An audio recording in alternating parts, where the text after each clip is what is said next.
the Russians have not captured the big cities like Cherniv and Kharkov up on the side, up in the northeast of the country, quite close to some of their borders. But they have made better progress than their other forces, still behind schedule in the south. So they're not on schedule. They are in some significant areas of disarray.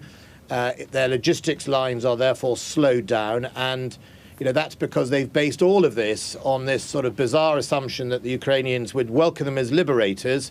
Well, President Putin has taken that assumption, and now that is not the case. That's causing them to pause. It's causing them to have logistical trouble. And of course, you've seen at first hand the strong bravery of the Ukrainians and their determination to defend their country. In Ukraine, they recognize that individuals matter, their rights matter.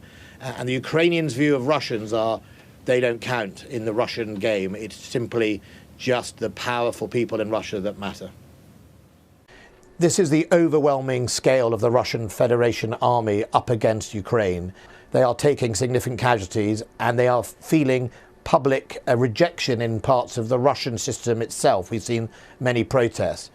But the Russian handbook is to then get more violent and commit more forces, because fundamentally in the Russian sort of doctrine, the lives of their own soldiers matter much less than in other armed forces. So we have to brace ourselves for what may come next, which could be ruthless, indiscriminate bombing of cities and the propelling forward of soldiers and high casualty levels. And that's going to be horrific, which again is why it's so important that Putin does see that the international community, the EU, Nato has been incredibly strong, condemn what he's doing. Even China and India have abstained at the UN on this issue, and he cannot miss the fact that his only best friend at the moment seems to be the president of Belarus, which I always take the view, by your friends you shall be judged, and if that's your best friend, he must realise that he is definitely on the wrong side of history here.